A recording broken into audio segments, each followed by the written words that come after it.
And post man ఎగ్జామ్కి సంబంధించి ఒక మోడల్ పేపర్ అయితే చూద్దాం. ఈ మోడల్ పేపర్ చూసే ముందు మీరు ఈ వీడియో డిస్క్రిప్షన్లో టెలిగ్రామ్ ఛానల్ లింక్ ఇస్తాను, దాంట్లో జాయిన్ అయ్యి అక్కడ ఈ పేపర్కి సంబంధించిన పీడిఎఫ్ ఉంటుంది, అది డౌన్లోడ్ చేసుకుని ఒకసారి సాల్వ్ చేసి తర్వాత వచ్చి వీడియో చూసి ఎన్ని మార్కులు వచ్చినాయో చెక్ చేసుకోండి. ఫస్ట్ క్వశ్చన్ మనకి పిఓ గైడ్ పార్ట్ 1 నుంచి అడగడం జరుగుతుంది. ఫస్ట్ క్వశ్చన్ వచ్చేసరికి the head offices in the more important cities are in the charge of gazetted officers, and such head officers are referred to a first class head office. First class head postmaster exercise all powers of a కొన్ని more important సిటీస్లో head offices ఉంటాయి. ఆ హెడ్ ఆఫీసెస్ని first class head ఆఫీసెస్గా treat చేస్తారు.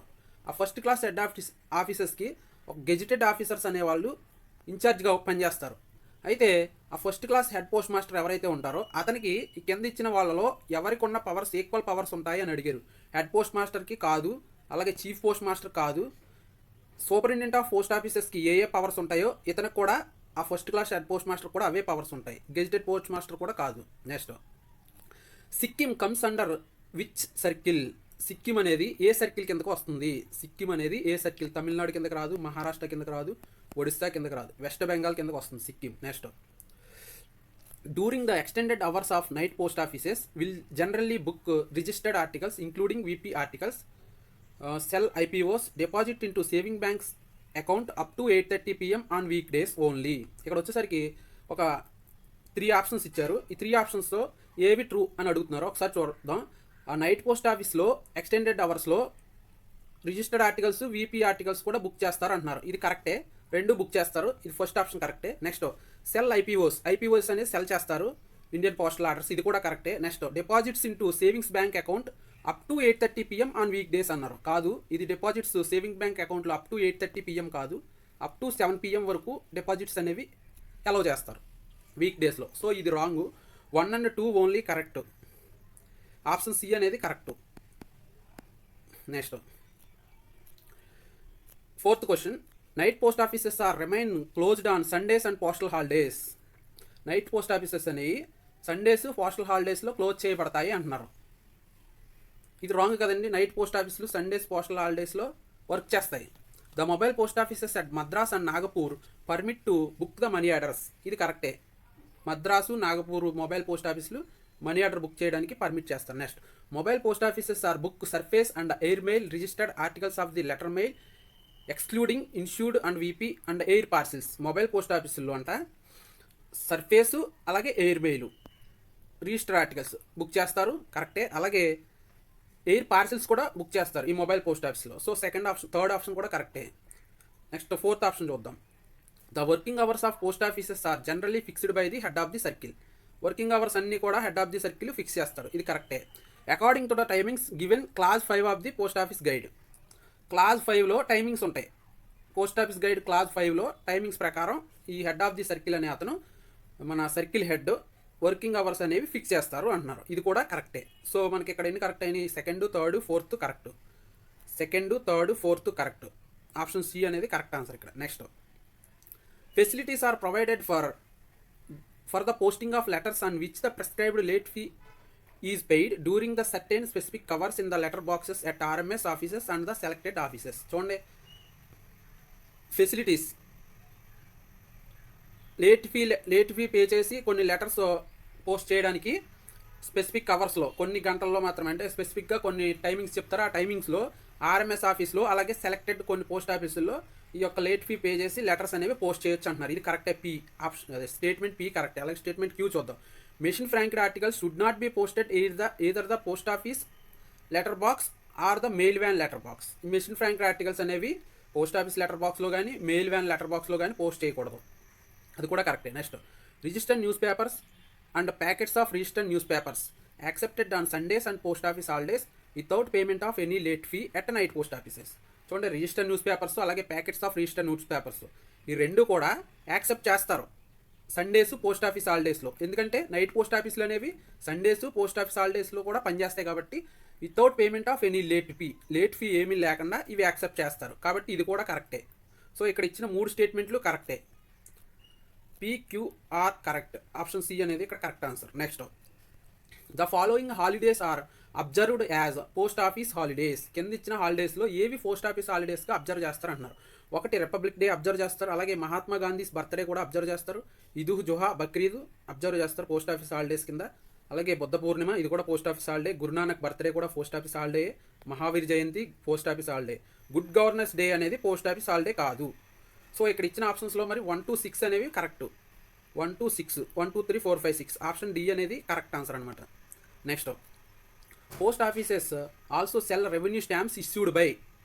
Post offices revenue stamps cell చేస్తాయి, అమ్ముతాయి revenue stamps. అవి ఎవరు ఇష్యూ చేస్తున్నారు అంటున్నారు. స్టేట్ గవర్నమెంట్ ఇష్యూ చేస్తుందా? చేయదు. అలాగే పోస్టల్ డిపార్ట్మెంట్ కూడా వాటిని ఇష్యూ చేయదు. సెంట్రల్ గవర్నమెంట్ ఇష్యూ చేస్తుంది. స్టాంప్ డిపార్ట్మెంట్ కూడా ఇష్యూ చేయదు. Next, the use of a franking machine except under a valid licence issued by head of the postal division in which machine is located prohibited. చూడండి, ఇక్కడ ఒక statement ఇచ్చాడు. ఏంటి? Franking machine licence అనేది valid licence issued by the head of the postal division. Franking మిషన్కి licence postal division హెడ్డే ఇస్తారు. అయితే which the machine is located prohibited. Machine locate అయిన చోట ఆ లైసెన్స్ అనేది హెడ్ ఆఫ్ ది డివిజన్ ఇవ్వడం ప్రొహిబిటెడ్ అంటున్నారు. ఇది కరెక్టా కాదా ఈ స్టేట్మెంట్ అని అడిగారు. The above statement is true or false అని అడిగారు. కరెక్టా కాదా ఒకసారి చూద్దాం. ఈ స్టేట్మెంట్ ఏమంటున్నారు? Franking machine except under valid licence issued by the head of the postal division in which the machine is located prohibited. Machine locate అయిన చోట ఆ లైసెన్స్ ఇవ్వడం అనేది నిషిద్ధం అంటున్నారు. ఇది కరెక్టేనండి, ట్రూ. ఇది మనకి పిఓ గైడ్లో ఉంటుంది, ఒకసారి చెక్ చేసుకోండి. ఫ్రాంకింగ్ మిషన్ క్లాజ్ 12లో ఉంటుంది, ఒకసారి చూడండి. Next, any change of location of franking machine except in case of repairs shall be notified to. ఒకవేళ ఫ్రాంకింగ్ మిషన్కి సంబంధించిన చేంజ్ అనేది చేస్తే అవి ఎవరికి చెప్పాలి అంటున్నారు. Head of the division of the posting అంటున్నారు first option.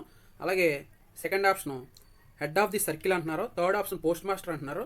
Fourth option the firm of franking machine firm అంటున్నారు. ఇక్కడ ఇది వచ్చేసరికి ఫ్రాంకింగ్ మిషను రిపేర్స్కి తప్పితే ఒకవేళ చేంజ్ చేయవలసి వస్తే, ఆ ఫ్రాంకింగ్ మిషన్ ఒక ప్లేస్ నుంచి ఇంకో ప్లేస్కి చేంజ్ చేయవలసి వస్తే, రిపేర్స్కి సంబంధించి కాకుండా అయితే ఎవరికి తెలపాలి అంటున్నారు. ఆ లైసెన్స్ ఎవరైతే ఇష్యూ చేస్తారో వాళ్ళకే తెలపాలండి. Head of the division and the office of posting ఇద్దరికే తెలపాలి. హెడ్ ఆఫ్ ది డివిజన్ ఎక్కడైతే పోస్ట్ చేస్తామో ఆఫీస్ ఆఫ్ పోస్టింగ్ ఇద్దరికే తెలపాల్సి ఉంటుంది. ఆప్షన్ ఏ అనేది correct. Head of the circle, post master ఇవన్నీ wrong answers. Next question, 10th question. The prepayment of postage allowed by the certain post offices by head of the circle by number of unregistered packets in small towns. చూడండి, prepayment of postage అంటే పోస్టేజ్ని cash రూపంలో ముందుగా చెల్లించడం. దానికి సంబంధించి కొన్ని post ఆఫీసుల్లో head of the circle permission ఇస్తారు. అవి అన్రిజిస్టర్డ్ ప్యాకెట్స్ స్మాల్ టౌన్స్ అయితే అన్రిజిస్టర్డ్ ప్యాకెట్స్ ఎన్ని వరకు పర్మిషన్ ఇస్తారో అని అడిగారు. ఇక్కడ అన్రిజిస్టర్డ్ ప్యాకెట్స్ స్మాల్ టౌన్స్ అయితే 250, ఇది కరెక్ట్ ఆన్సరు. అలాగే బిగ్ సిటీస్కి అయితే 500 గుర్తుపెట్టుకోండి. Next, wax cloth is used for the protection of parcel, packet R letter. It should be used as. ఒక పార్సిల్ కానీ, ప్యాకెట్ కానీ, లెటర్ కానీ ప్రొటెక్షన్ చేయడం కోసం, అంటే పార్సిల్ ఆ ప్యాకెట్ లోపల పెట్టినప్పుడు వ్యాక్స్ క్లాత్ అనేది యూజ్ చేసినప్పుడు అది ఎక్కడ యూజ్ చేయాలని అడుగుతున్నారు. Upper portion of the article, ఇది wrong. Upper portion wax cloth అయితే మనం అడ్రస్ ఎక్కడ రాస్తాం, కుదరదు. ఇన్సైడ్ ది కవర్, ఇది correct answer. Inside the cover అనేది మనం యూజ్ చేయాలి, పర్మిట్ చేస్తారు. ఇది కూడా ప్రొహిబిటెడ్ కాదు వ్యాక్స్ అనేది. నెక్స్ట్, వ్యాక్స్ లేకుండా ఎలా అంటిస్తాం articles. Next, which of the below statement are correct. కింద ఇచ్చినటువంటి ఏ స్టేట్మెంట్లు కరెక్ట్ అని అడుగుతున్నారు, ఒకసారి చూద్దాం. Articles of gold silver includes articles made wholly or partially gold of silver but not coins and other plated goods. ఇది కరెక్ట్ స్టేట్మెంటే. అలాగే the expression coin does not include cut counterfeit coins remitted on behalf of the currency department. ఇది కూడా కరెక్టే. Com అంటే కాయిన్స్కి సంబంధించినంతవరకు counterfeit coins అంటే సొంతంగా తయారు చేసుకున్న కాయిన్స్ కాదు, అలాగే కట్ అయిన కాయిన్స్ కూడా కాదు, సొంతంగా కట్ చేసుకున్న coins. The expression currency notes does not include defaced notes, that is notes from which the signature has been cut off after cancellation. చూడండి, సిగ్నేచర్ కట్ అయిన నోట్లు, అలాంటి నోట్లు డిఫీస్డ్ నోట్లకి కాకుండా అని అర్థం అనమాట. కరెన్సీ నోట్లు అంటే కరెన్సీ నోట్లు పంపించవచ్చు, కాకపోతే ఇలాంటి సిగ్నేచర్ లేనివి, కట్ అయిపోయి పంపించకూడదు. అలాగే బిహాల్ఫ్ ఆఫ్ కరెన్సీ డిపార్ట్మెంట్ ఇష్యూ చేసి కాకుండా సొంతంగా ఇష్యూ చేసుకున్నాయి కూడా పంపించకూడదు. నెక్స్ట్, ద ఎక్స్ప్రెషన్, ఇది కరెక్ట్ స్టేట్మెంట్. అలాగే next, the expression jewellery includes watches the cases of which are entirely or mainly composed of gold, silver, platinum. ఇది కూడా correct స్టేట్మెంటే.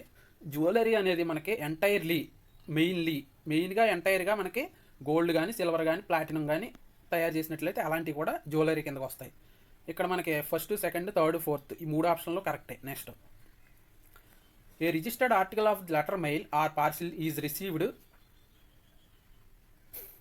in the office of delivery in a damaged condition, a notice will be sent by the postmaster of that office to the addressee requesting him to attend the post office within dash days in case of inland article and dash days in case of foreign articles to take delivery of it either personally through agent.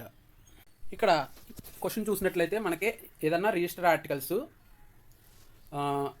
Are parcel కానీ, register parcel కానీ, article కానీ damaged కండిషన్లో వచ్చింది post ఆఫీస్కి. అలాంటప్పుడు post master ఒక notice send చేస్తారు. ఆ యొక్క అడ్రస్ ఎవరైతే ఉన్నారో వాళ్ళకి ఒక నోటీస్ పంపిస్తారు. ఆ నోటీస్ పంపించినప్పుడు అతను వచ్చి ఆ పార్సిల్ ఎన్ని రోజుల్లో తీసుకోవాలి, అది ఇన్లాండ్ పార్సిల్ అయితే ఎన్ని రోజులు, అలాగే ఫారెన్ పార్సిల్ అయితే ఎన్ని రోజులు, అతను కానీ అతని ఏజెంట్ కానీ ఎవరన్నా వచ్చి తీసుకోవచ్చు. ఎన్ని రోజుల్లో అని అడుగుతున్నారు. ఇన్లాండ్ పార్సిల్ అయితే ఎన్ని రోజుల్లో తీసుకోవాలి, ఫారెన్ పార్సిల్ అయితే ఎన్ని రోజులు.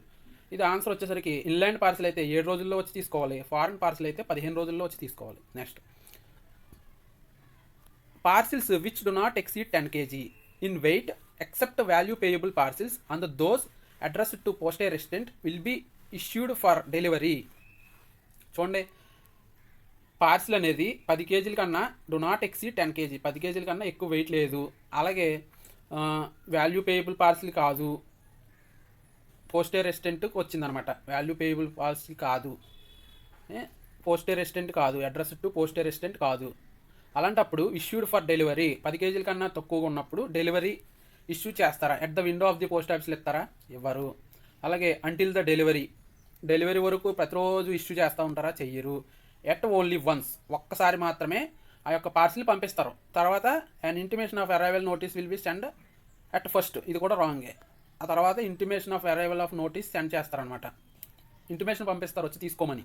ఫస్ట్ టైం మాత్రం 10 కేజీల లోపు ఉంటే ఫస్ట్ టైం ఓన్లీ ఒకసారి మాత్రమే డెలివరీకి పంపిస్తారు. Next, registered insured VP articles also money orders addressed payable to particular person or firm in whose name the post box stands registered will be delivered paid through the dash so long the person firm rents the post box. ఒకసారి చూడండి, register articles, insured articles, VP articles, money orders ఇవన్నీ address to particular person firm whose the name of the post box stands registered.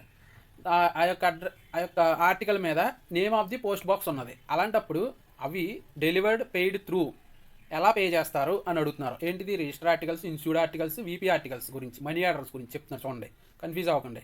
అప్పుడు ఎలా pay చేస్తారు అంటున్నారు. ఇలాంటివన్నీ కూడా post man ద్వారానే పే చేస్తారు. Only unregistered articles of the letter mail మాత్రమే పోస్ట్ బాక్స్ ద్వారా పే చేస్తారు. మిగతా అన్ని పోస్ట్ మ్యాన్ ద్వారా, ఈ registered, insured, VP articles, money orders ఇవన్నీ. Next, instructions received from addressee authorizing the post office to delivered articles or pay money orders to persons other than themselves should be treated as lapsed after time limit. ఒకసారి చూడండి, అడ్రసీ ఎవరైతే ఉంటారో, అంటే ఏమన్నా articles receive చేసుకునే ఒక post ఆఫీస్కి సంబంధించి ఒక ఆర్టికల్ వస్తే రిసీవ్ చేసుకునే వాళ్ళని అడ్రసీ అంటాం. ఆ అడ్రసీ ఎవరైతే ఉంటారో అతను డెలివర్స్ ఆర్టికల్స్, అతనికి వచ్చిన ఆర్టికల్స్ డెలివరీ చేయడం కోసం, మనీ ఆర్డర్స్ పే చేయడం కోసం కొన్ని ఇన్స్ట్రక్షన్స్ ఇస్తాడు. అంటే నాకు పర్టికులర్ ప్లేస్లో ఉన్నాను, నాకు ఈ వచ్చిన ఆర్టికల్స్, పలానా పేరు గల వ్యక్తికి వచ్చిన ఆర్టికల్స్ నాకు అందజేయండి అని ఒక ఇన్స్ట్రక్షన్స్ ఇస్తారు. ఆ ఇన్స్ట్రక్షన్స్ ఎన్ని సంవత్సరాల వరకు ఉంటాయి అని అడుగుతున్నారు. ఒకటి చూడండి, 5 ఇయర్సా? కాదు. ఆ ఇన్స్ట్రక్షన్స్ 1 ఇయరా? కాదు. 3 మంత్సా? కాదు. 3 ఇయర్స్ వరకు ఉంటాయి ఆ ఇన్స్ట్రక్షన్స్, తర్వాత ల్యాప్స్ అయిపోతాయి. Next, applications for issuance of identification cards can also be made at sub offices. The sub post master will after making enquiries forward the application to the. ఒకసారి చూడండి, ఐడెంటిఫికేషన్ కార్డుకి సంబంధించి application sub ఆఫీస్లో ఇస్తే ఆ sub post master ఆ అప్లికేషన్ని ఎవరికి forward చేస్తారు? డివిజన్ ఆఫీస్కా? కాదు. సబ్ డివిజన్ ఆఫీస్కా? కాదు. హెడ్ ఆఫీస్కి ఫార్వర్డ్ చేస్తారు. హెడ్ పోస్ట్ మాస్టర్కి ఫార్వర్డ్ చేస్తారు. హెడ్ పోస్ట్ మాస్టర్ ఆ ఐడెంటిఫికేషన్ కార్డ్ అనేది ఇష్యూ చేస్తారు. Next, the postage resident is intended solely for the convenience of strangers and travellers and even they may not use the postage residence for more than. ఈ పోస్టే residence అనే service strangers travellers అంటే ఒక చోట ఉండకుండా అక్కడ నుంచి అక్కడికి ఒక చోట నుంచి ఇంకో చోటకి స్ట్రేంజర్స్ ట్రావెల్ చేస్తూ ఉంటారు కొంతమంది, వాళ్ళ కోసం ఉద్దేశించబడింది. ఈ సర్వీస్ అనేది వాళ్ళు ఎంతకాలం వరకు యూజ్ చేసుకోవచ్చు, మ్యాక్సిమం అంటే 3 months వరకు యూజ్ చేసుకోవచ్చండి. సర్వీస్ అనేది వాళ్ళు 3 months, not more than 3 months, 3 months వరకు ఈ పోస్టే రెసిడెన్స్ సర్వీస్ అనేది ఆ యొక్క ట్రావెలర్స్ స్ట్రేంజర్స్ యూజ్ చేసుకోవచ్చు. గుర్తుపెట్టుకోండి. Next, no redirection fee will be charged on inland parcel address to. Redirection fee అనేది ఇన్లాండ్ పార్సిల్కి ఛార్జ్ చేయబడదు ఎప్పుడు అని అడుగుతున్నాడు. ఒకసారి చూడండి. A parcel has been returned as unclaimed, return చేశారు అన్క్లైమ్డ్, చనిపోయారనో లేకపోతే తీసుకోలేదనో ఏదో రిమార్క్ రాసి అన్క్లైమ్డ్ అని రాసి రిటర్న్ చేశారు, అలాంటప్పుడు రీడైరెక్షన్ ఫీ ఛార్జ్ చేయరు. ఇది కరెక్టే. రిఫ్యూజ్ చేశారు, రిఫ్యూజ్ చేసినప్పుడు కూడా వెనక్కి వెళ్ళిపోద్ది కాబట్టి రీడైరెక్షన్ ఫీ ఛార్జ్ చేయరు. Inland parcel address to troops, ఇది కూడా వెరీ వెరీ ఇంపార్టెంట్, గుర్తుపెట్టుకోవాల్సింది. ట్రూప్స్కి కూడా అడ్రస్ చేసినప్పుడు కూడా మనకి ఏదన్నా పార్సిల్ రీడైరెక్షన్ చేసినప్పుడు ట్రూప్స్కి అడ్రస్ చేసామనుకో, అలాంటప్పుడు కూడా ఈ రీడైరెక్షన్ ఫీ అనేది తీసుకోరు. All of the above correct answer. Next, the transmission by inland post of the under mentioned article is prohibited. ఇక్కడ ఇన్లాండ్ పోస్ట్ ద్వారా ఈ కింద ఇచ్చినటువంటి ఆర్టికల్స్లో ఏది ప్రొహిబిటెడ్ అని అడుగుతున్నారో ఒకసారి చూద్దాం. శాన్ జోసే ఇది కొన్ని రాష్ట్రాలకు సంబంధించి, మహారాష్ట్ర అలా కొన్ని స్టేట్కి సంబంధించి బాంగ్, గాంజా అంటారు. ఇవి పోస్ట్ ఆఫీస్ ద్వారా సెండ్ చేయడానికి ప్రొహిబిటెడ్ అనమాట. ఇది కరెక్ట్ ఆన్సర్. అలాగే ఐస్రియా పుర్సాచి, ఇది కూడా మనకి పిఓ గైడ్లో ఉంటుంది. ఇది కూడా కొన్ని స్టేట్కి సంబంధించి ప్రొహిబిటెడ్డే. అలాగే any explosive, inflammable, dangerous, filthy, noxious or deleterious substance, ఇది కూడా ప్రొహిబిటెడ్డే. So all of the above అనేది correct answer. Next, which of the following are correctly matched. ఈ కింద ఇచ్చినటువంటి వాటిలో ఏవి కరెక్ట్గా మ్యాచ్ చేయబడ్డాయి అని అడుగుతున్నారు. ఒకసారి చూద్దాం. Maximum weight of letter 2 kg, ఇది కరెక్టే. అలాగే maximum weight of registered parcel booked at branch post office, ఇది కూడా కరెక్టే. 10 kg, బ్రాంచ్ పోస్ట్ ఆఫీస్లో అయితే 10 kg, అలాగే సబ్ పోస్ట్ ఆఫీస్లో అయితే 20 kg. Registered parcel maximum wait 20 kg. Unregistered parcel అయితే 4 kg వరకు అలౌ చేస్తారు. 4 kg అబవ్ ఉంటే అది రిజిస్టర్ పార్సిల్, గుర్తుపెట్టుకోండి. బీఓలో అయితే 10 kg. Next, maximum weight of book packet maximum weight 5 kg, ఇది కూడా కరెక్ట్ ఆన్సరే. అలాగే length and girth combined parcel, length and girth కంబైన్డ్గా పార్సిల్ వచ్చేసరికి మనకి 1 meters అండ్ 1.8 meters ఉంటుంది, ఇది కూడా కరెక్టే. అలాగే maximum value for insurance up to other than branch post offices. చూడండి ఇక్కడ maximum value of insurance up to other than branch post offices కాకుండా మిగతా పోస్ట్ ఆఫీసుల్లో ఇన్సూరెన్స్ ఎంతవరకు చేసుకోవచ్చు అంటున్నారు. మ్యాక్సిమం 1 lakh, ఇది కూడా కరెక్టే. Next, warehousing charges and VPP articles for detention beyond 7 days for parcel ₹2 అన్నారు. ఇది చూడండి, పార్సిల్కి ఏమో 3 rupees,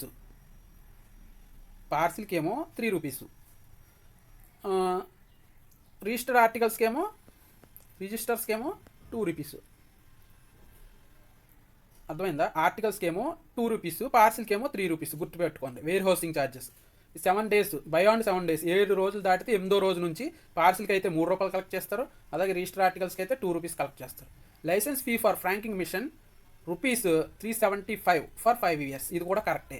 ఇక్కడ మనకి రాంగ్ అయింది ఏంటి, స్టేట్మెంట్ యూ మాత్రమే రాంగ్ అయింది. ఇక్కడ చూడండి, PQRSTU లేదు కాబట్టి ఇది కరెక్ట్ ఆన్సర్. యూ అనేది రాంగ్ అయింది కాబట్టి. Next, what is the insurance fee for contractual customers of speed post have a insured for ₹600. ఇక్కడ చూడండి, కాంట్రాక్చువల్ కస్టమర్స్ అని పర్టికులర్గా అడిగారు. కాంట్రాక్చువల్ కస్టమర్స్, నార్మల్ కస్టమర్స్ అయితే ఇన్సూరెన్స్ ఫీ ₹200కి ₹10, అబౌవ్ 200 అయితే ఎవ్రీ 100 ఆర్ ఫ్రాక్షన్కి ₹6 తీసుకుంటారు. ఇక్కడ కాంట్రాక్చువల్ కస్టమర్స్ అని అడిగారు. ఇక్కడ కాంట్రాక్చువల్ కస్టమర్స్కి మనకి ₹200కి ₹4, అబౌవ్ ₹200 1.5%, 4 + 1.5%, అబౌవ్ ₹200 అయితే. ఇక్కడ 10 + ₹6, అబౌవ్ 200 అయితే. అర్థమైందా? ఇక్కడ వచ్చేసరికి కాంట్రాక్చువల్ కస్టమర్స్ అని అడిగారు కాబట్టి ₹200కి ₹4, ఫస్ట్ ₹200కి ₹4, ఇంకా 600 అంటే ఇంకా 400 మిగిలింది. ఈ 400కి 1.5% అంటే ఎంత అవుతుంది మనకి? 100కి 1.5 అంటే ₹1.5. ₹4 ఎంత అవుతుంది? ₹4, 4 అద్దలు ₹3, 4 అద్దలు ₹2 కాబట్టి 4, 2 ₹6 అవుతుంది. టోటల్గా మనకి ₹10 అవుతుంది. దీనికి కాంట్రాక్చువల్ కస్టమర్స్కి ₹600కి ఇన్సూరెన్స్ వాల్యూ ₹10 అవుతుంది. ఆప్షన్ ఏ అనేది కరెక్ట్ ఆన్సర్, గుర్తుపెట్టుకోండి. About Mahila Samman saving scheme which of the following statements are correct. ఈ కింద ఇచ్చినటువంటి స్టేట్మెంట్స్లో మహిళా సమ్మాన్ సేవింగ్ స్కీమ్స్కి సంబంధించి ఏ స్టేట్మెంట్లు కరెక్ట్ అని అడుగుతున్నారు ఒకసారి చూద్దాం. Deposit shall be eligible for 7.5% interest per annum, ఇది కరెక్టే. అలాగే interest will be compounded quarterly and credited in a account paid at the time of closure of the account. ఈ ఇంట్రెస్ట్ అనేది కాంపౌండెడ్ క్వార్టర్లీ కాంపౌండెడ్ ఇంట్రెస్ట్ అనేది closure of the account అప్పుడే interest pay చేస్తారు. Next 40% of withdrawal balance can be taken after 2 years from the date of account opening. ఇక్కడ ఈ statement మనం జాగ్రత్తగా observe చేసినట్లయితే 40% విత్డ్రావల్ అనేది అలౌ చేస్తారు. కాకపోతే ఆఫ్టర్ 2 years అనేది రాంగ్. ఆఫ్టర్ 1 year తర్వాత ఈ 40% విత్డ్రావల్ అనేది అలౌ చేస్తారు. సో ఈ స్టేట్మెంట్ రాంగ్. నెక్స్ట్ ప్రీమెచ్యూర్ క్లోజర్కి సంబంధించి on the death of the account holder, అలాగే on the extreme compassionate grounds, life threatening disease of account holder, death of the guardian on production of the relevant documents after 6 months account opening without mentioning any reason, scheme interest less by 2% will be paid, example 5.5%. అలాగా premature closure కానీ చేసుకున్నట్లయితే ఆ interest 7.5 కదండి, దాంట్లో 2% less చేసి మనకి 5.5 అనేది ఇస్తారు అంటున్నారు. ఇది కూడా కరెక్టే. ఈ ఫోర్త్ స్టేట్మెంట్ కూడా కరెక్టే. ఫిఫ్త్ స్టేట్మెంట్ మెచ్యూరిటీకి సంబంధించి ఒకసారి చూద్దాం. After 2 years from the date of opening eligible balance will be paid to the depositor. Eligible balance అలాగే ఇంట్రెస్ట్ రెండు పే చేస్తారు. ఇది కూడా కరెక్టే మెచ్యూరిటీ టైంలో. ఇక్కడ వచ్చేసరికి మనకి థర్డ్ స్టేట్మెంట్ ఒకటే రాంగ్ ఇచ్చారు. 2 years ఇచ్చారు, 1 year. ఒకసారి చూద్దాం. థర్డ్ ఇక్కడ లేదు, సో ఆప్షన్ బి అనేది correct. Next a registered bag contains. Register bag అనేది కింద ఇచ్చినట్లు ఏది కలిగి ఉంటుంది అన్నారు. రిజిస్టర్ బ్యాగ్లో క్యాష్ బ్యాగ్ అనేది ఉంటుంది, అలాగే ordinary, VP, register letters and packets కూడా ఉంటాయి, అలాగే ఇన్సూర్డ్ ఎన్వలప్స్ ఉంటాయి, అలాగే రిజిస్టర్డ్ బండిల్స్ ఉంటాయి. Insured bundles, ordinary, VP, money order bundles tied with a check slip, ఇవి కూడా ఉంటాయి రిజిస్టర్ బ్యాగ్లో. అలాగే రిజిస్టర్ లిస్టు ఇది కూడా ఉంటుంది. ఒకసారి ఇక్కడ వచ్చేసరికి మనకి ఇవన్నీ కూడా ఉంటాయి రిజిస్టర్ బ్యాగ్లో. ఒకసారి మళ్ళీ చెప్తున్నాను చూడండి. క్యాష్ బ్యాగ్ ఉంటుంది, ordinary and VP, register letters and packets కూడా ఉంటాయి, అలాగే ఇన్సూర్డ్ ఎన్వలప్స్ ఉంటాయి, రిజిస్టర్ బండిల్స్ ఉంటాయి, insured bundles, ordinary, VP, money order bundles tied with check slip ఇవన్నీ ఉంటాయి. అలాగే రిజిస్టర్ లిస్ట్ కూడా ఉంటుంది రిజిస్టర్ బ్యాగ్లో. సో PQRSTU ఇవి ఆప్షన్ ఏ అనేది correct answer. Next money order check slip. A check slip MO70 is printed in. Money order check slip MO70 గుర్తుపెట్టుకోండి. ఇది ఏ పేపర్ మీద ఎలా ప్రింట్ చేస్తారు అని అడుగుతున్నారు. Check slip red ink in white or badami paper, ఇది correct answer. ఇక్కడ blue ink in white badami paper, black ink white badami paper ఇవన్నీ wrong answers. Next the letter T will be prefixed to the letter B in case of B orders issued in connection with the disposal of. B orders సంబంధించి letter T అనేది ముందు ఉంటే, B orders ముందు letter T అనేది ఉంటే అవి దేనికి సంబంధించిన articles? Camp articles for I officials on tour, camp bags for I officials on tour. ఈ రెండు కరెక్టేనండి, బోత్ A అండ్ B. ఇక్కడ orders relatings to alteration in sorting lists అంటే ఇక్కడ ఏ ఆర్డర్స్ వస్తాయి. ఇవి సార్టింగ్ లిస్ట్లో ఆల్టరేషన్స్ ఏమన్నా చేయాల్సి ఉంటే అప్పుడు ఏ ఆర్డర్స్ ఇష్యూ చేస్తారు. మిగతా కేజెస్లో అన్ని B ఆర్డర్సే. ఈ B ఆర్డర్స్ ముందు T అనే లెటర్ ఉంటాయి కనుక అవి క్యాంప్ ఆర్టికల్స్, క్యాంప్ బ్యాగ్స్కి సంబంధించింది గుర్తుపెట్టుకోండి. Next special bags are not due bags but when dispatched they are treated as unusual mails. ఇది స్టేట్మెంట్ P. స్పెషల్ బ్యాగ్స్ అనేవి డ్యూ బ్యాగ్స్ కాదంటున్నారు, అన్యూజువల్ మెయిల్స్గా ట్రీట్ చేస్తారంటున్నారు. ఇది కరెక్టే. Cash bags are not due bags, ఇది కూడా డ్యూ బ్యాగ్స్ కాదు క్యాష్ బ్యాగ్స్ అని. Branch office bags are due bags, ఇది కూడా కరెక్టే. BO బ్యాగ్స్ డ్యూ బ్యాగ్స్ ఎందుకంటే డైలీ కడతారు కాబట్టి. Packet bags are not due bags and when dispatched they are treated as unusual mails. ఇది కూడా ప్యాకెట్ బ్యాగ్స్ అని. ప్యాకెట్ బ్యాగ్స్ అంటే ఏం లేదు, లోపల ఖాళీ బ్యాగులు పెట్టి ఒక బ్యాగ్ క్లోజ్ చేసి పంపుతారు, అది ప్యాకెట్ బ్యాగ్. అది డ్యూ బ్యాగ్ కాదు, అన్యూజువల్ మెయిల్గా ట్రీట్ చేస్తారు. ఇది కూడా కరెక్టే. Branch office bags due bags. Due bags అంటే తెలుసు కదండి, ప్రతిరోజు ఖచ్చితంగా వెళ్ళి వస్తూ ఉంటాయి బ్యాగ్స్, అటువంటి వాటిని డ్యూ బ్యాగ్స్ అంటారు. అంటే కంపల్సరీ దాంట్లో ఆర్టికల్స్ ఉన్నా లేకపోయినా ఆ బ్యాగ్ కట్టాల్సిందే, అటువంటి బ్యాగ్స్ని డ్యూ బ్యాగ్స్ అంటారు. BO బ్యాగ్ డైలీ కంపల్సరీ కట్టాల్సిందే, లోపల మనం ఏం పెట్టినా పెట్టకపోయినా ఖాళీ బ్యాగ్ అయినా కట్టి పంపాల్సిందే. Next mail bags are due bags. Mail bags అనేవి డ్యూ బ్యాగ్స్ కరెక్టే, ఎందుకంటే మెయిల్ బ్యాగ్స్ ప్రతిరోజు మెయిల్ ఆఫీసెస్కి వెళ్తూనే ఉండాలి. సో ఇక్కడ ఇచ్చిన ఆప్షన్స్లో మనకి అన్నీ కరెక్టే, PQRST అన్నీ కరెక్టే. సో ఆప్షన్ ఏ అనేది correct answer. Next, this does not deal with any bags but only deals with the correspondence relating to procurement and distribution of bags. ఈ కింద ఇచ్చినటువంటి ఆఫీసుల్లో ఏ ఆఫీసు బ్యాగ్స్తో డీలింగ్ అనేది ఉండదు అసలు. Corresponding related to procurement distribution of bags. Correspondence అంటే వాటికి సంబంధించినంత వరకు, ఆ బ్యాగ్స్కి సంబంధించినంత వరకు ప్రొక్యూర్మెంట్ కొనడానికి, అలాగే డిస్ట్రిబ్యూషన్ ఎలా చేయాలి అనే వాటికి సంబంధించి మాత్రమే డీలింగ్ ఉంటుంది. ఆ ఆఫీస్ ఏంటంటున్నారు, యూనిట్ బ్యాగ్ ఆఫీస్. ఇది కాదు, యూనిట్ బ్యాగ్ ఆఫీస్ కాదు, డిస్ట్రిక్ట్ బ్యాగ్ ఆఫీస్ కూడా కాదు, సర్కిల్ బ్యాగ్ ఆఫీస్ కాదు. సెంట్రల్ బ్యాగ్ ఆఫీస్ అనేది మనకి పోస్టల్ డైరెక్టరేట్లో డి సెక్షన్ అనేది సర్కిల్ బ్యాగ్ ఆఫీస్గా పనిచేస్తుంది. అది ఏ విధమైన బ్యాగ్స్తో సంబంధం కలిగి ఉండదు, డైరెక్టరేట్లో ఉంటుంది ఇది సెంట్రల్ బ్యాగ్ ఆఫీస్ అనేది. Next, each bulk mailer that is a firm which is capable of posting of dash unregistered articles dash registered articles at a time is identified as a bulk mailer.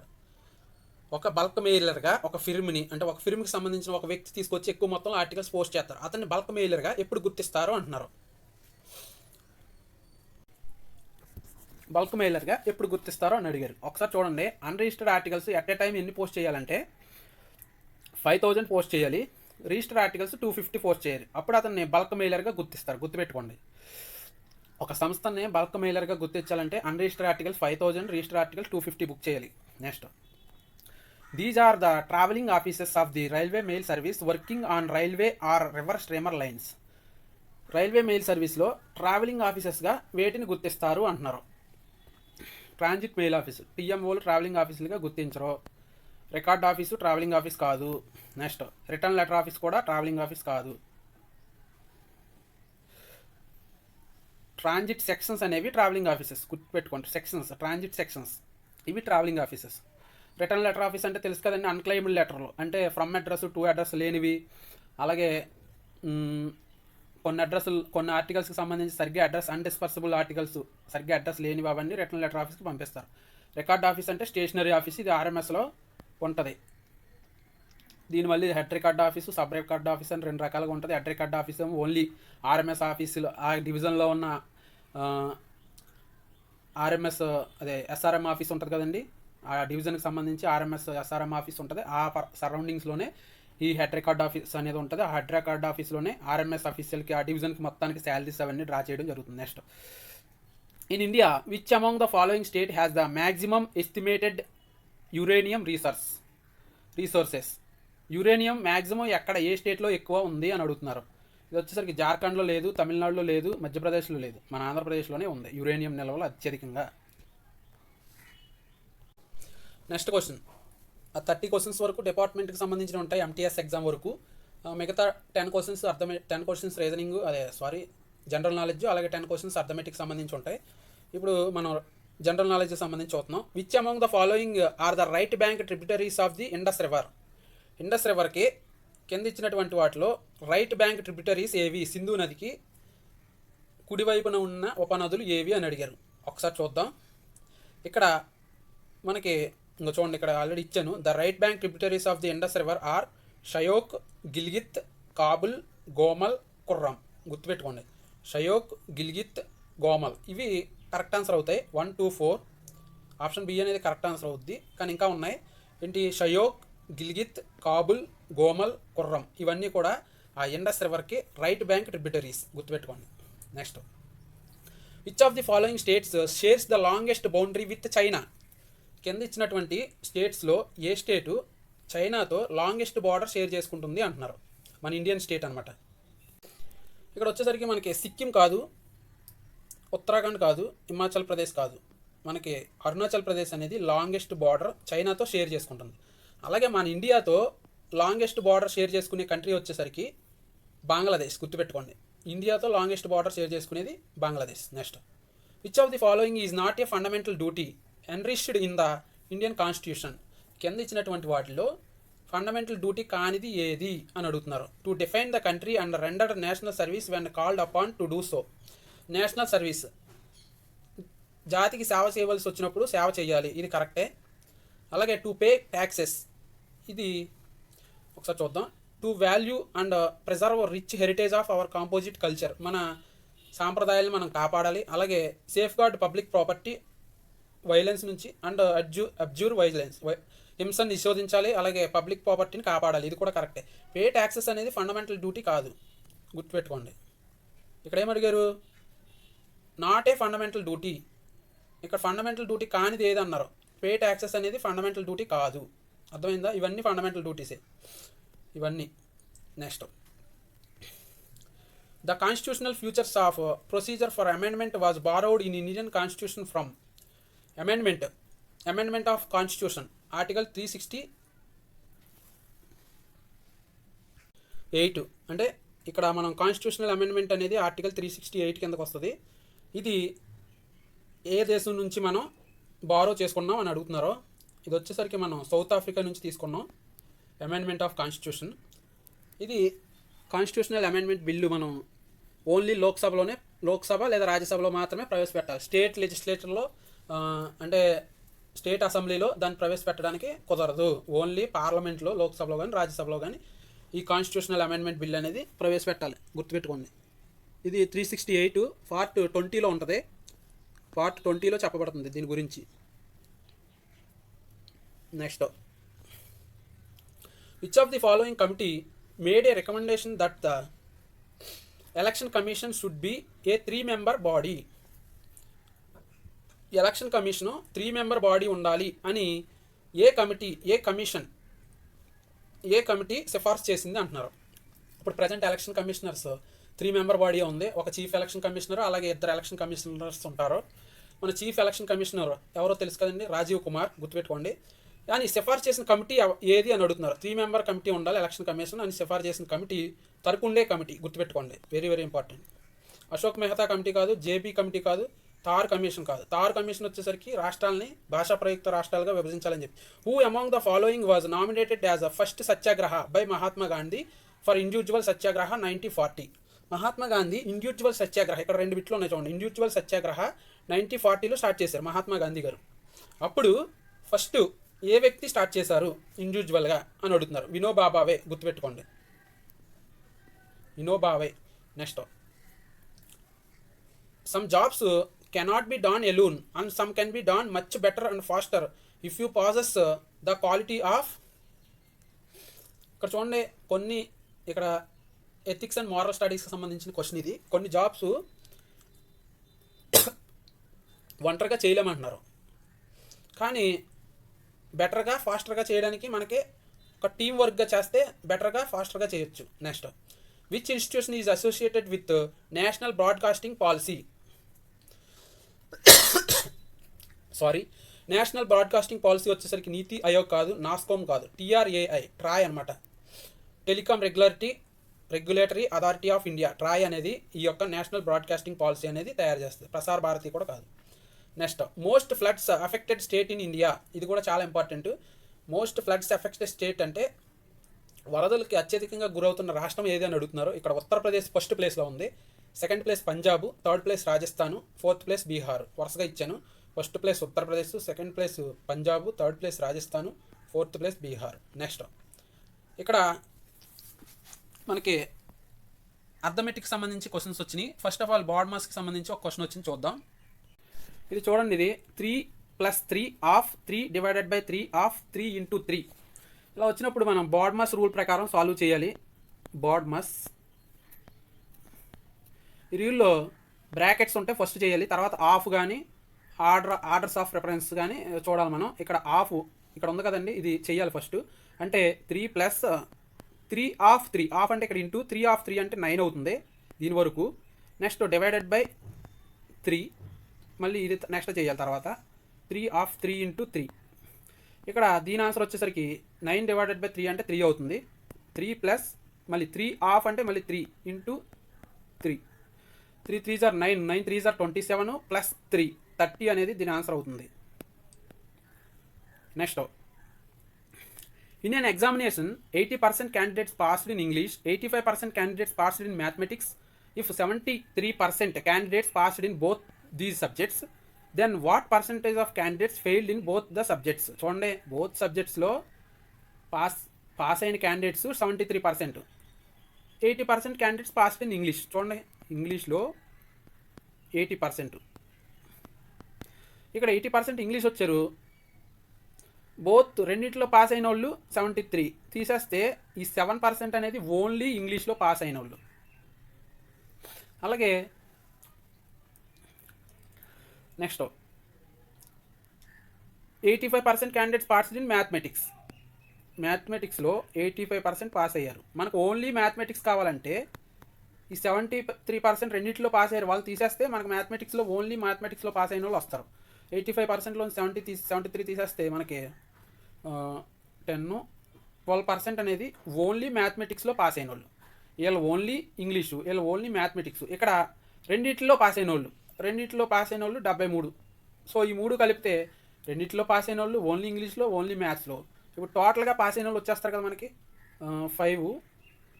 95% టోటల్గా. Sorry ఇది 92 అవుతుంది, ఎందుకంటే ఈ 2 3 5 అయింది. 2 3 5 plus 7 5 plus 7 12 plus 7 8 9 92 అవుతుంది. ఇది 92 అంటే టోటల్గా పాస్ అయిన వాళ్ళు 92%. టోటల్గా పాస్ అయిన వాళ్ళు 92%. ఇప్పుడు మనకి ఏమడిగారు ఇక్కడ question, what percent of candidates failed in both subjects. 2 సబ్జెక్టులో ఫెయిల్ అయిన వాళ్ళు ఎంత శాతం అన్నారు. 8% అనేది దీనికి కరెక్ట్ ఆన్సర్ అవుతుంది.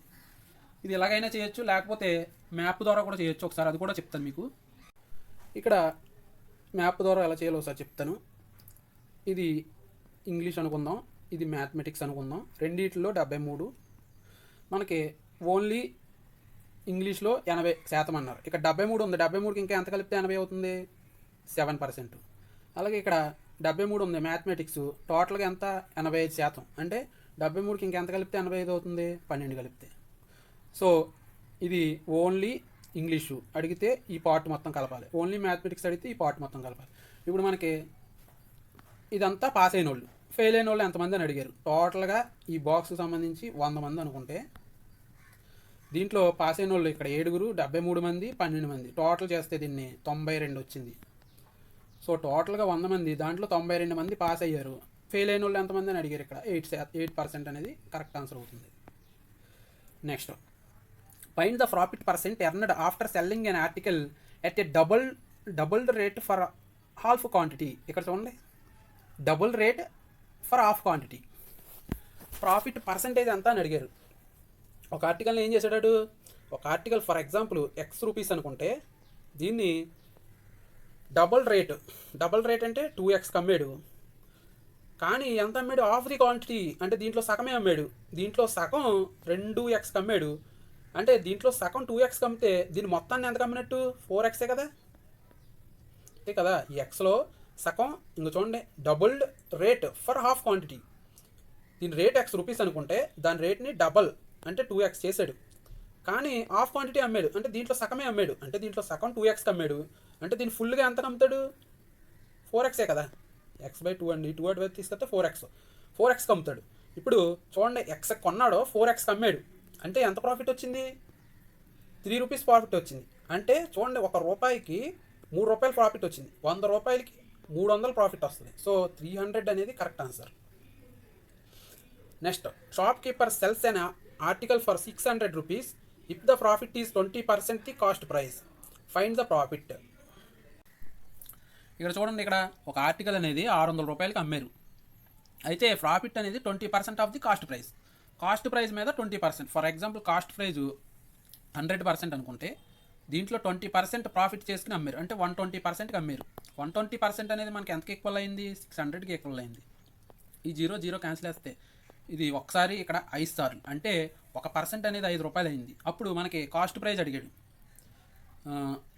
20% of cost price, find the profit ఎంత అని అడిగారు.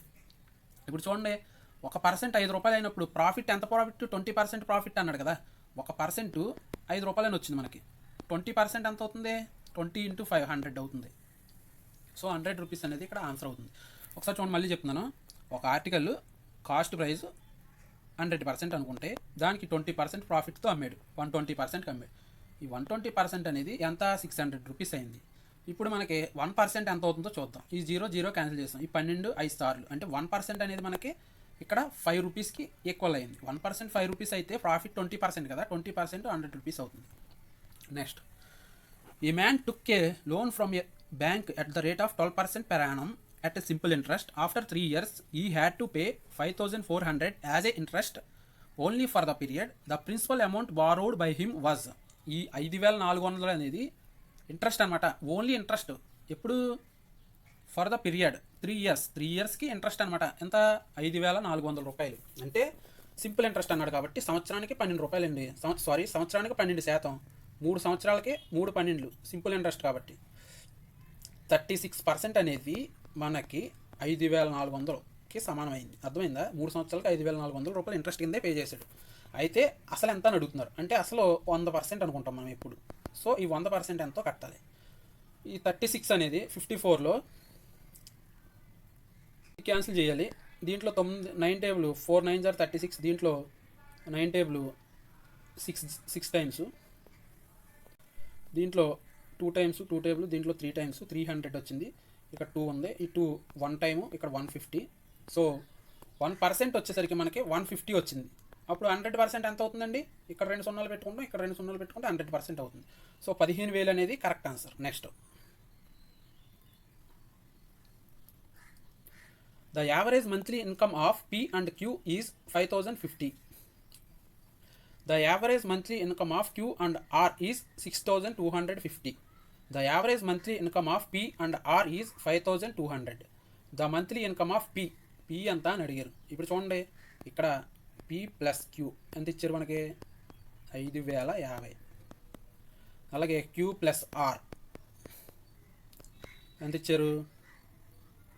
6,250. అలాగే P ప్లస్ R 5,200. ఇక్కడ మనం జాగ్రత్తగా గమనించినట్లయితే ఇది టోటల్ చేస్తే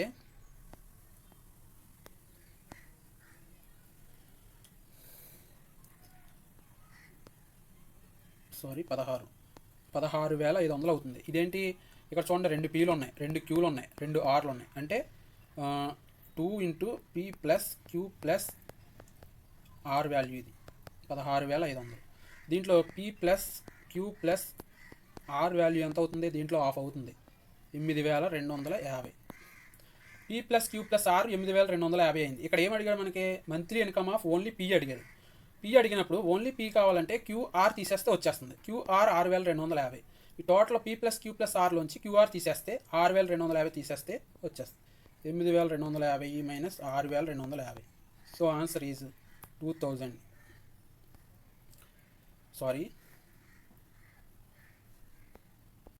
ఇక్కడ ఆప్షన్స్లో 2,000 ఇవ్వలేదు, ఒకసారి చూడండి. ఇది 2,000 అనేది కరెక్ట్ ఆన్సర్. ఒకసారి చెక్ చేసుకోండి, ఇవేమీ కాదు.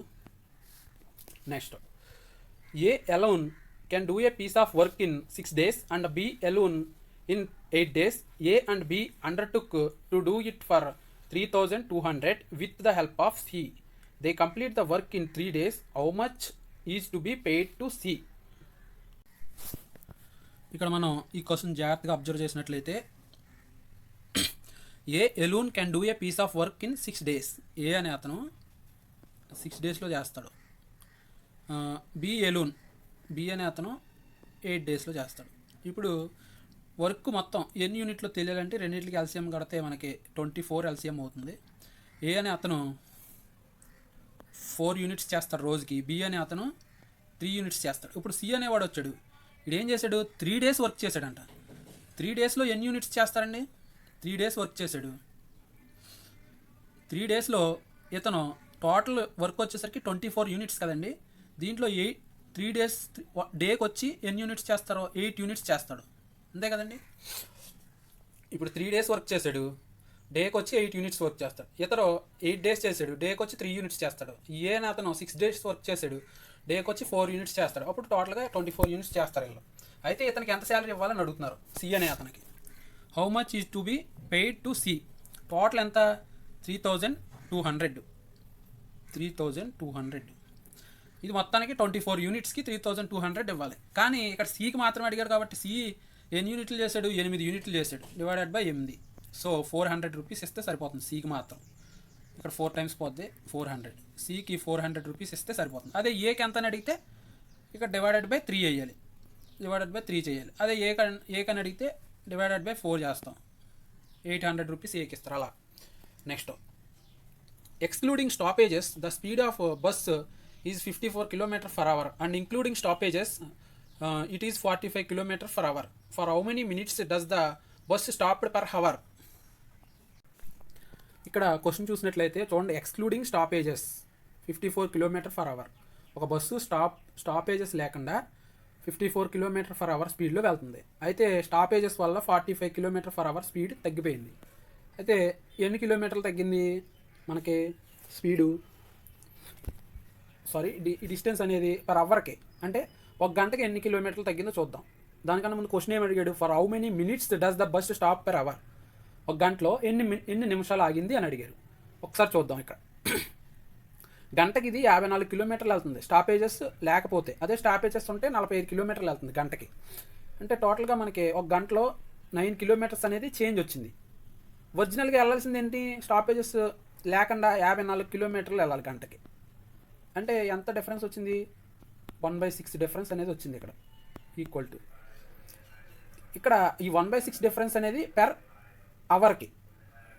ఇక్కడ ఏమి అడిగాడు, హౌ మెనీ మినిట్స్ అంటే నిమిషాలకు అడిగాడు. అంటే ఇంటూ 60 చేస్తే మనకి ఆన్సర్ వచ్చేస్తుంది. 10 మినిట్స్ అనేది కరెక్ట్ ఆన్సర్. అర్థమైందా? ఇది స్టాపేజెస్ వల్ల 9 కిలోమీటర్లు పర్ గంటకి మనం ఒక గంటకే తీసుకుంటున్నాం. ఇక్కడ ఒక గంటకి 9 కిలోమీటర్లు అనేది ఇది స్టాపేజెస్ వల్ల తక్కువ వెళ్ళింది. యాక్చువల్గా వెళ్ళాల్సింది ఎంత, 54 కిలోమీటర్లు. సో 9/54 అంటే 1/6 వచ్చింది. గంటకి 1/6 ఆఫ్ ది పార్ట్ లేట్గా వెళ్తుంది స్టాపేజెస్. అప్పుడు మనం మినిట్స్ టైం ఇది, ఈ టైంని మినిట్స్లో అడిగాడు కాబట్టి ఇంటూ 60 చేసాం. 1/6 × 60 అంటే 10 మినిట్స్ అవుతుంది.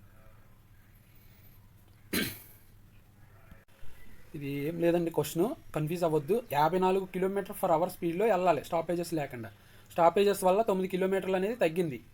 ఓవరాల్గా మనకి ఎంత తగ్గిందంటే 9/54. ఒరిజినల్గా 54, దాంట్లో 9 తగ్గింది, అంటే 1/6 వంతు తగ్గింది.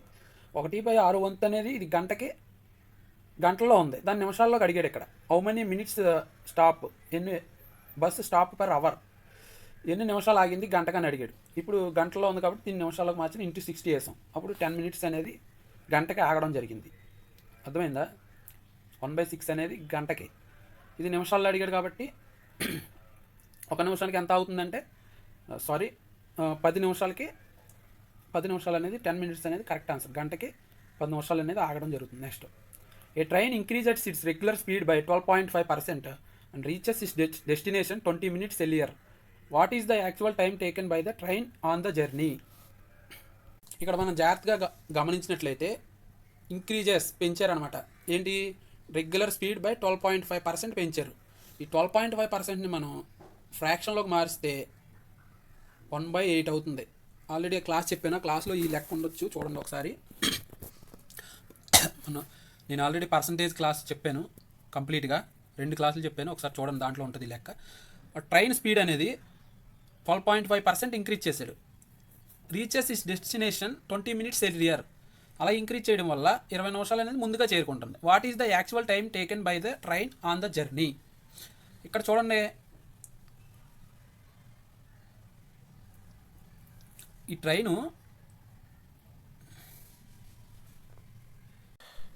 ట్రైన్ యాక్చువల్ స్పీడ్ వచ్చేసరికి 8 parts అనుకుంటే, మనకి 1 part ఇంక్రీజ్ చేయడం వల్ల 20 minutes ముందుగా చేరిపోతుంది.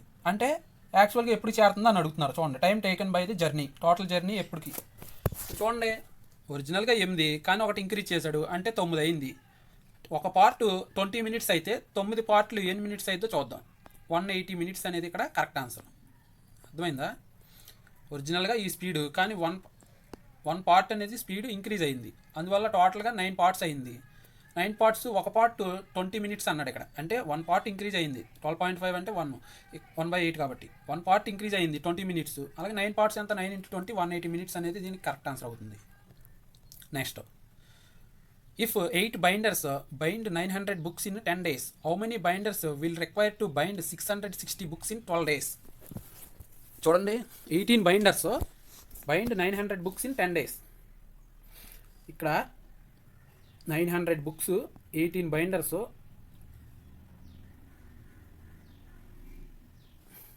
బైండ్ చేశారు. ఇక్కడ 18 బైండర్స్ 900 బుక్స్ 10 డేస్లో బైండ్ చేస్తున్నారు. అయితే how many binders will be required to bind 660 books in 12 days? ఇప్పుడు చూడండి, 900 బుక్స్ బైండ్ చేయడానికి 18 బైండర్స్కి 10 డేస్ పడుతుంది. అంటే 18 బైండర్స్కి 10 డేస్ టైం పడుతుంది 900 బుక్స్ బైండ్ చేయడానికి. 1 బుక్ బైండ్ చేయడానికి ఎన్ని రోజులు పడుతుందంటే డివైడెడ్ బై 900. అలాగే ఇక్కడేం అడిగాడు, how many binders will required to bind 660 books. One book bind చేయడానికి ఎంత టైం పడుతుంది. ఇప్పుడు 660 బుక్స్ బైండ్ చేయాలి కాబట్టి 660 డివైడెడ్ బై 12. అర్థమైందా? 12 డేస్ కాబట్టి 1 డేకి మనం కాల్కులేట్ చేయాలి. ఇప్పుడు దీని ఆన్సర్ వచ్చేసరికి 0 0 క్యాన్సిల్, 0 0 క్యాన్సిల్, 2 టైమ్స్ 6 టైమ్స్ 11. ఇక్కడ మనకి ఎంతమంది బైండర్స్ కావాలంటే 11 మెంబర్స్ బైండర్స్ కావాలి. అర్థమైందా మీకు? 18 బైండర్స్ 10 డేస్లో 900 బుక్స్ బైండ్ చేస్తున్నారు. అయితే 18 బైండర్స్ 10 డేస్లో 900 బుక్స్ బైండ్ చేస్తున్నారు కదా. ఒక బుక్ బైండ్ చేయడానికి వాళ్ళకి ఎంత టైం తీసుకుంటుందంటే 18 × 10/900. అలాగే 660 బుక్స్ బైండ్ చేయాలి, అందుకని ఇంటూ 660 వేసాం. ఇక్కడ ఇంటూ 660 వేసాం. ఎన్ని రోజుల్లో? 12 రోజుల్లో, అందుకని డివైడెడ్ బై 12 వేసాం. అర్థమైందా? అప్పుడు ఎంతమంది బైండర్స్ కావాలో మనకు వస్తుంది. Next, the items will be dispatched under registered post. The actual postage prepaid will be debited against the philatelic deposit accounts. What is the handling charge levied each occasion? ఇక్కడ వచ్చేసరికి philatelic deposit account ఉంటుంది కదండి, 200 rupees పెట్టి ఆ philatelic deposit account open చేసుకుంటారు.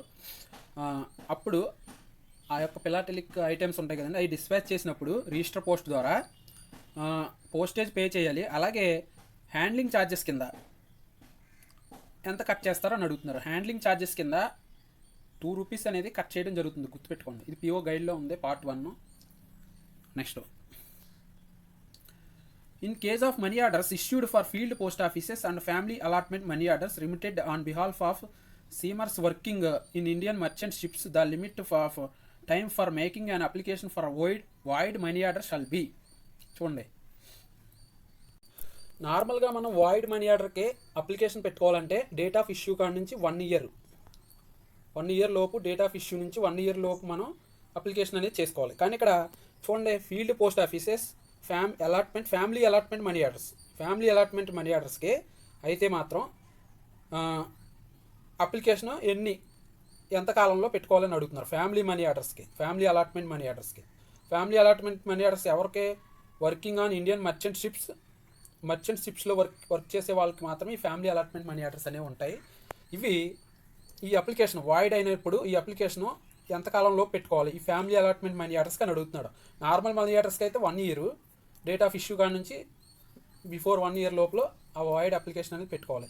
వీటికి మాత్రం 2 years, గుర్తుపెట్టుకోండి, ఫ్యామిలీ అలాట్మెంట్ మనీ ఆర్డర్స్కి. Next, if the 7th day of the following date on which the article has been presented or intimation its arrival has been delivered to the addressee or has a accredited agent falls on Sunday or post office holiday, the article will be detained until the next working day. The demurrage will be charged for the extra days. ఇక్కడ చూడండి, the above statement is, ఈ ఇచ్చిన statement true ఆ falls అని అడుగుతున్నారు. చూడండి, if the 7th day of the following date on which the article has been presented in intimation of its arrival has been delivered to the addressee or has accredited agent falls on Sunday or post office holiday, the article will be detained until the next working day. The demurrage charge will be charged for extra days అంటున్నారు. అంటే ఒక article వచ్చింది, 7 రోజులు ఉంచాము, అతనికి intimation చేసాము, వచ్చిందని article తీసుకోమని. 7 రోజులు అయిపోయింది, 6వ రోజు అయిపోయింది. 7వ రోజు వచ్చేసరికి శనివారము లేకపోతే ఆదివారము సెలవు వచ్చింది, 2 రోజులు సెలవు వచ్చింది, 7వ రోజు 8వ రోజు కూడా సెలవు వచ్చింది. అలాంటప్పుడు అది నెక్స్ట్ వర్కింగ్ డేలో demurrage will be charged for the extra days. అంటే 7వ రోజు శనివారం సెలవు వచ్చింది, ఆ తర్వాత 8వ రోజు ఆదివారం సెలవు వచ్చింది. ఆ సెలవు రోజులకి డొమరేజ్ ఛార్జ్, 8వ రోజు ఆదివారం వచ్చినందుకు డొమరేజ్ ఛార్జ్ చేశారు ఆ ఎక్స్ట్రా డేస్కి అని చెప్తున్నారు. ఆ స్టేట్మెంట్ కరెక్టా అని అడుగుతున్నారు. ఈ స్టేట్మెంట్ వచ్చేసరికి ఫాల్స్ స్టేట్మెంటు. ఎందుకంటే ఆ పోస్ట్ ఆఫీస్ హాలిడేస్కి అలాగే సండేస్లో ఉంటే కనుక డొమరేజ్ ఛార్జ్ అనేది కలెక్ట్ చేయరండి. No demurrage charge will be collect చేయరండి డొమరేజ్ ఛార్జ్ పోస్ట్ ఆఫీస్ హాలిడేస్కి సండేస్కి అలాంటి కేసెస్లో, గుర్తుపెట్టుకోండి. Next, Unclaimed and refused issued articles and refused unregistered articles, including VP articles, are returned at once direct to the office of posting for the delivery to the sender. If the senders of the articles so rendered to the office of posting cannot be found, the article and the sent to the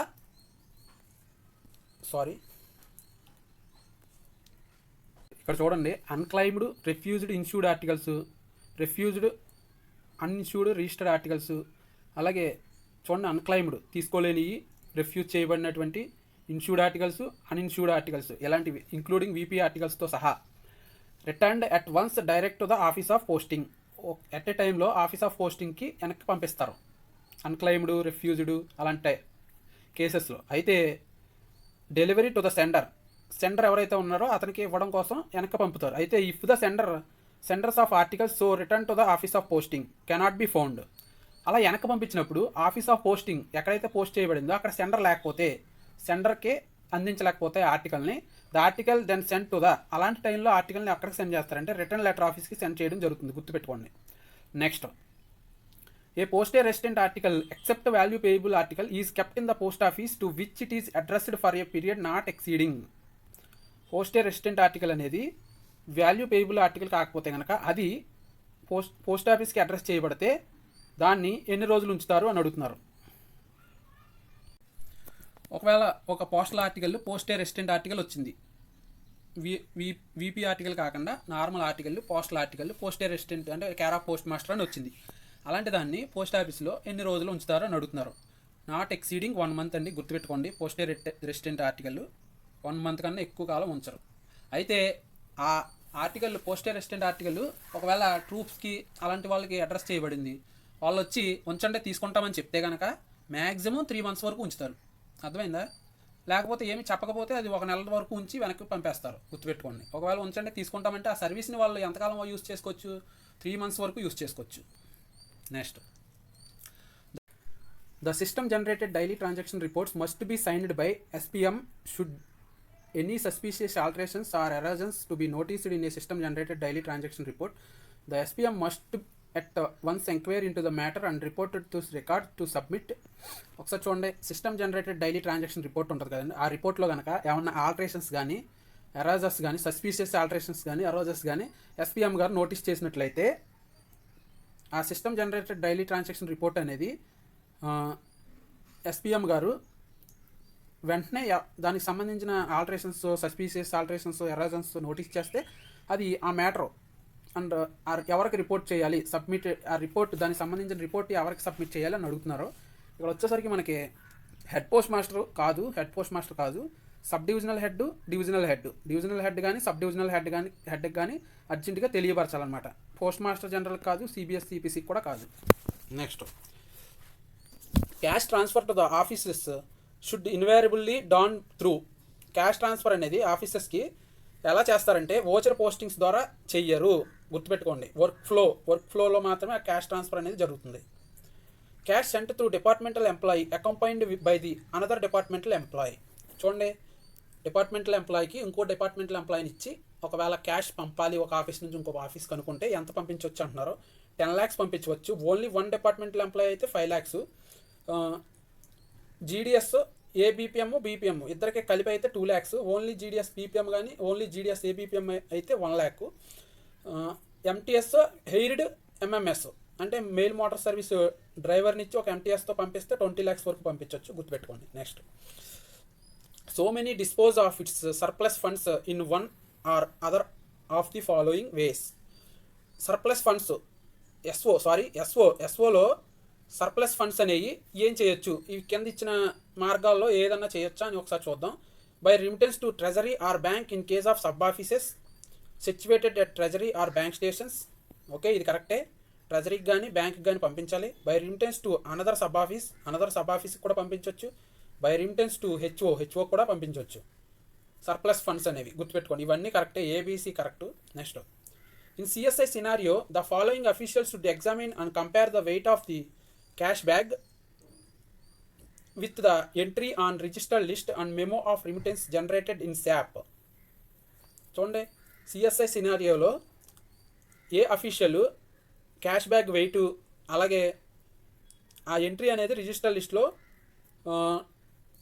note చేస్తారు, రెమిటెన్స్లో శాప్లో generate చేసి పంపిస్తారనమాట. ఎవరో అంటే CSI సినారియోలో ఆ వచ్చిన క్యాష్ని check చేసుకుని weight of the cash back అవన్నీ check చేసుకుని register లిస్ట్లో ఎంట్రీ అవన్నీ చెక్ చేసుకుని శాప్లో వచ్చిన మెమో ఆఫ్ రెమిటెన్స్ గ్రాంట్ చేస్తారో ఎవరో అని అడిగితే ఎస్పీఎం గారు, ట్రెజరర్ గారు, గుర్తుపెట్టుకోండి. Next, the entries in SB slip form SB27 relating to form SB27 వచ్చేసరికి ఎస్బీ స్లిప్ అండి, గుర్తుపెట్టుకోండి. అవి దేనికి సంబంధించినవి అని అడుగుతున్నారు. Documents such as warrants of payment, SB acknowledgements, passbooks, all of the above. దీనికి answer all of the above అండి. ఆ ఎస్బీ స్లిప్లో ఏమేమి ఉంటాయి? వారెంట్స్ ఆఫ్ పేమెంట్స్ ఉంటాయి, అలాగే అక్నాలజ్మెంట్స్, ఎస్బీ అక్నాలజ్మెంట్స్ ఉంటాయి, ఎస్బీ పాస్బుక్స్ ఉంటాయి, అన్నీ ఉంటాయి అనమాట. Next, if A remittance of cash from head office is shown in a system generated daily transaction report as sent to another sub office through a special carrier, when who should see the receipt of the money has been acknowledged by the carrier on the back of the system generated daily transaction report. ఇక్కడ చూడండి, ఒకవేళ ఒక head office నుంచి ఒక sub ఆఫీస్కి cash కనుక special carrier ద్వారా cash పంపించినట్లయితే ఆ అక్నాలెడ్జ్మెంట్ ఒకటి తీసుకొస్తారో, ఆ system generated daily transaction report ఒకటి తీసుకొస్తాడో ఆ స్పెషల్ క్యారియర్, దాని వెనకాల అక్నాలెడ్జ్మెంట్ చేయాలి ఆ క్యాష్ తీసుకున్నట్టు. ఎవరు అక్నాలెడ్జ్ చేస్తారో అని అడుగుతున్నారు. ఇక్కడ వచ్చేసరికి మనకి హెచ్ఓ నుంచి ఏదన్నా సబ్ ఆఫీస్కి క్యాష్ పంపించినట్లయితే స్పెషల్ క్యారియర్ ద్వారా పంపిస్తే ఆ system generated daily transaction report ఉంటుంది. ఆ రిపోర్ట్ వెనకాల ఎవరు అక్నాలెడ్జ్ చేయాలని ఉంటుంది. ఒకవేళ హెచ్ఓ నుంచి ఎస్ఓకి పంపిస్తే ఎస్ఓలో సబ్ పోస్ట్ మాస్టర్ అక్నాలెడ్జ్ చేయవలసి ఉంటుంది. అదే ఎస్ఓ నుంచి హెచ్ఓకి పంపిస్తే హెచ్ఓలో సబ్ అకౌంట్ అసిస్టెంట్ గారు అక్నాలెడ్జ్ చేయవలసి ఉంటుంది. హెచ్ఓలో అయితే, ఎస్ఓలో అయితే సబ్ పోస్ట్ మాస్టర్, గుర్తుపెట్టుకోండి. Next, the daily transaction report should be stamped and signed by the sub account assistant and after they have been examined and signed by the head post master they should be filed in a. చూడండి, daily transaction reports అనేవి stamp వేసి అలాగే sign పెట్టి sub account assistant గారు sign చేసిన తర్వాత head post master కూడా చూసిన తర్వాత సైన్ చేసిన తర్వాత డైలీ ట్రాన్సాక్షన్ రిపోర్ట్ని ఏం చేయాలి? డైలీ బండిల్గా చేయాలి, వీక్లీ బండిలా, మంత్లీ బండిలా, ఇయర్లీ బండిలా అని డైలీ బండిల్ చేయాలండి. డైలీ ట్రాన్సాక్షన్ రిపోర్టు ఏ రోజుకి ఆ రోజు ఒక బండిల్ కింద చేసి హెచ్ఓలో ఉంచాలి, అన్ని ఎస్ఓలకు సంబంధించింది. Next, the SPM monthly report should B signed and stamped by the sub account assistant on the date of receipt and made over to the. SPM monthly report అనేది సబ్ అకౌంట్ అసిస్టెంట్ గారు చూసి check చేసి stamp వేసి sign పెట్టి అది ఎవరికి అందజేస్తారు అంటున్నారు. సబ్ అకౌంట్ అసిస్టెంట్ గారు దాన్ని సైన్ పెట్టి చెక్ చేసిన తర్వాత హెడ్ పోస్ట్ మాస్టర్కి అందజేస్తారు. Next, SPMs monthly report should be prepared every month in the below from each SO and submitted to HO. ఈ ఎస్పీఎం మంత్లీ రిపోర్ట్ అనేది each month SPM monthly report అనేది each month every ఎస్ఓలో prepare చేస్తారు, దాన్ని హెచ్ఓకి submit చేస్తారు. ఏ ఫామ్లో submit చేస్తారని అడుగుతున్నారు. ఈ SPM monthly report every month PA-17లో ఫామ్లో ఫిల్ చేసి పంపించడం జరుగుతుంది ఎస్ఓ నుంచి హెచ్ఓకి. Next, a hand bag is supplied to each sorting assistant, each mail guard and each van attendant of a section in which to keep. దాంట్లో ఏం పెట్టడం కోసం ఈ హ్యాండ్ బ్యాగ్ అనేది సార్టింగ్ అసిస్టెంట్కి అలాగే మెయిల్ గార్డ్కి వ్యాన్ అటెండెంట్కి ప్రొవైడ్ చేయడం జరుగుతుంది. సార్టెడ్ ఆర్టికల్స్ పెట్టకూడదు, అలాగే పోర్ట్ఫోలియో ఐటమ్స్ కూడా పెట్టకూడదు. పర్సనల్ లగేజ్ అనేది పెట్టడం కోసం హ్యాండ్ బ్యాగ్ అనేది ఇవ్వడం జరుగుతుంది ఆర్ఎంఎస్లో. వర్క్ పేపర్స్ కూడా పెట్టకూడదు. Next, the checking of work papers and the preparation of daily report and extract reports may be performed by head sorting assistant. ఈ యొక్క preparation of work papers prepare చేసుకోవడం, అలాగే reports may be performed by head sorting assistant. Daily reports prepare చేసుకోవడం, work papers prepare చేసుకోవడం, ఇవన్నీ కూడా head sorting assistant గారు ఎప్పుడు ప్రిపేర్ చేసుకుంటారని అడుగుతున్నారు. During rest time, before attending the record office, at the record office, both A and B.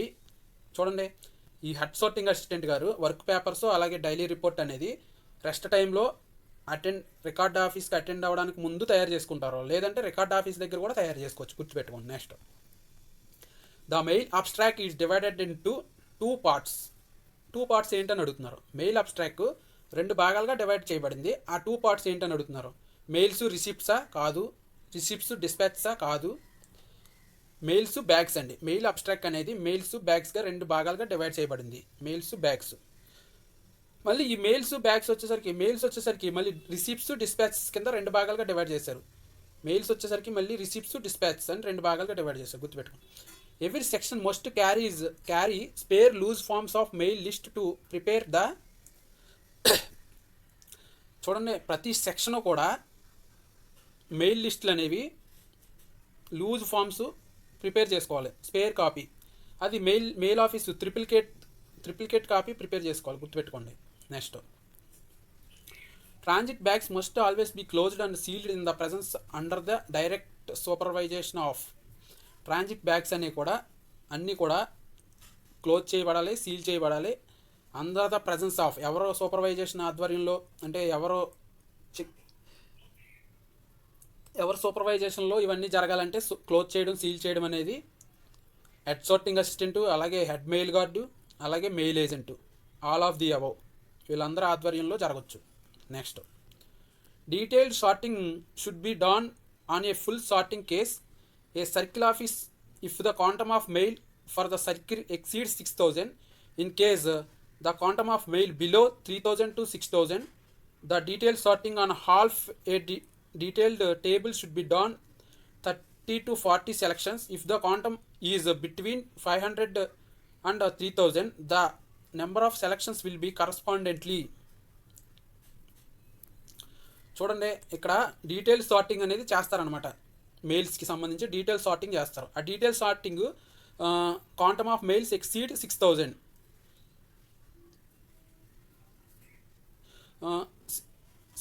6000 కన్నా ఎక్కువ ఉంటే డీటెయిల్ సార్టింగ్ చేస్తారు. అలాగే 6000 లోపు ఉంటే కూడా డీటెయిల్ సార్టింగ్ చేస్తారు. 30-40 సెలక్షన్స్లో చేస్తారు. అలాగే 500 to 3000 మధ్యలో ఉంటే క్వాంటమ్ ఆఫ్ మెయిల్స్ ఆ డీటెయిల్ సార్టింగ్ అనేది ఎక్కువ ఉంటుందా, లెస్సా, మోరా అని లేకపోతే నో డీటెయిల్ సార్టింగ్ డానా అని అడుగుతున్నాడు. లెస్ అనమాట. లెస్ డీటెయిల్ సార్టింగ్ అనేది చేస్తారు. ఏది 5000 to 3000 ఉంటాయి. 3000 to 6000 అయితే 30 to 40 సెలక్షన్స్ చేస్తారు. గుర్తుపెట్టుకోండి. 3000 to 6000 అయితే 30 to 40 సెలక్షన్స్. అలాగే 500 to 300 అయితే లెస్ సార్టింగ్ అనేది చేస్తారు. 6000 అబవ్ అయితే డీటెయిల్ సార్టింగ్ చేస్తారు. గుర్తుపెట్టుకోండి. ఒకవేళ 500 బిలో అయితే నో డీటెయిల్ సార్టింగ్ అనేది ఏ విధమైన డీటెయిల్ సార్టింగ్ చేయబడదు. Next, the below statements which are correctly matched. కింద ఇచ్చినటువంటి స్టేట్మెంట్లో ఏది కరెక్ట్గా మ్యాచ్ చేయబడింది అని అడుగుతున్నారు. చూడండి, సర్ఫేస్ ఎల్ బ్యాగ్స్ వచ్చేసరికి మోర్ దెన్ 50 ఆర్టికల్స్, ఇది కరెక్టే. అలాగే సర్ఫేస్ డి బ్యాగ్స్ వచ్చేసరికి more than 50 articles, 60 register articles. D bag కట్టాలంటే సర్ఫేస్లో 50 articles, above 50 articles, 6 register articles ఉండాలి. ఎయిర్ మెయిల్ ప్యాకెట్ కవర్ అయితే 50 to 150 ఆర్టికల్స్, ఇది కూడా కరెక్టే. ఎయిర్ మెయిల్ బ్యాగే కట్టాలంటే 150 ఆర్టికల్స్ కన్నా ఎక్కువ ఉండాలి. గుర్తుపెట్టుకోండి, ఎయిర్ మెయిల్ బ్యాగ్ కంటే 150, ప్యాకెట్ కవర్ అయితే 50-150, సర్ఫేస్ డి బ్యాగ్స్ అయితే 50 ఆర్టికల్స్, అలాగే 60 రిజిస్టర్ లెటర్స్ ఉండాలి. సర్ఫేస్ ఎల్ బ్యాగ్స్ అయితే మోర్ దెన్ 50 ఆర్టికల్స్ ఉండాలి. ఇక్కడ ఏబిసిడి అనేవి correct. Next, which of survey is to be undertaken in the month of September.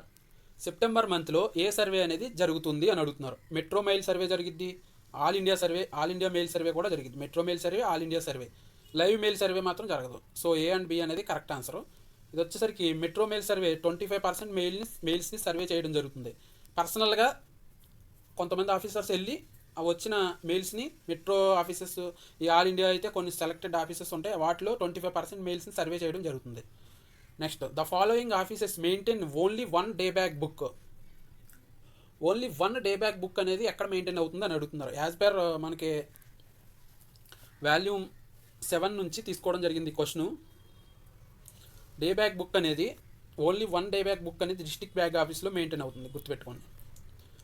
Last question పోస్ట్ మ్యాన్కి సంబంధించి 75th question. Return letter office will function like a unit bag office and set daily bag balance report to circle bag office or district bag office which is linked. The above statement is. చూడండి, return letter office అనేది unit bag ఆఫీస్గా పనిచేస్తుంది అన్నారు. కరెక్టే. దీని daily bag balance report అనేది circle bag ఆఫీస్కి కానీ డిస్ట్రిక్ట్ బ్యాగ్ ఆఫీస్కి కానీ దీనికి ఏది అటాచ్ అయ్యి ఉంటే దానికి పంపొచ్చు అంటున్నారు. ఇది ఒకసారి అబ్జర్వ్ చేస్తే కరెక్ట్ స్టేట్మెంట్ ఇది. The above statement is true. Thank you friends. మీకు దీనికి సంబంధించి పీడిఎఫ్ కావాలనుకుంటే టెలిగ్రామ్ ఛానల్లో జాయిన్ అవ్వండి. Thank you so much.